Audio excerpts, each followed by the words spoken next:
don't need to go to the stars, because the stars have come to us in the form of their light.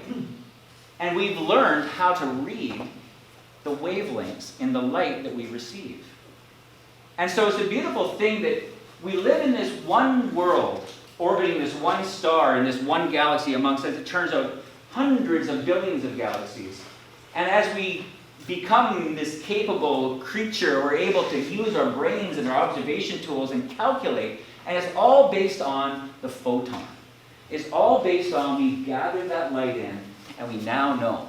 It's really a remarkable thing that we've been able to figure this stuff out. I would credit Edwin Hubble as one of the first people to really spur us on to this. So what did he actually discover? Well, I'll show you. It turns out that every single element of the periodic table has its own unique rainbow. Of course, last week we saw a beautiful rainbow on Friday afternoon. Maybe you saw it. Gorgeous object, but this is all of the white light from the sun refracting. We see all the glorious colors in the rainbow. But when we look at the individual light coming from one element, such as hydrogen, we don't see the whole rainbow. What we see is a unique signature. Now, anybody who studies science or astronomy would look at that pattern right there. A couple of shades of purple, a shade of green, a shade of red. And anybody who's trained in this would say, aha, that's hydrogen. That's what you're looking at. You're looking at the spectrum of hydrogen. Well, how do you know? Because we put hydrogen in glass tubes. We've passed electricity through it. It sends off this unusual light. And we look at it with a spectroscope and we go, oh, well, look at that. And what we notice is that when we look at the spectrum, that the red light is closer to the long end of the wavelength spectrum. Red is a longer wavelength. Well, the interesting thing about that is this.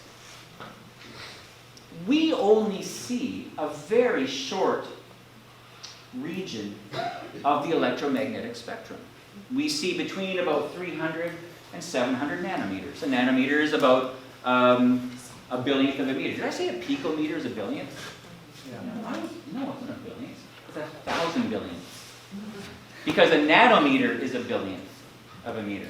So when these little photons have a wavelength no more than 300 to 700 nanometers, we can see it.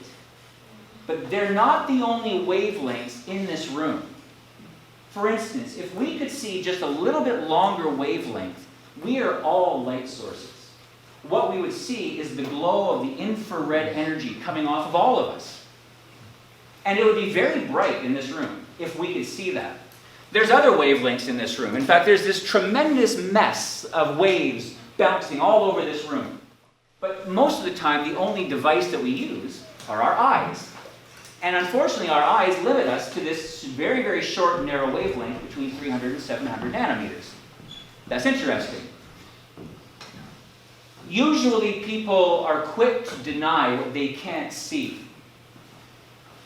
And I think that one of the great things of astronomy and studying the universe is it gets you to realize how much more is out there that you're just not even aware of. And so it gets us to look deeper and wonder more, because we're no longer walking around limited to this very narrow range of the spectrum. Because we're aware of all of these other energies. And it's a remarkable thing.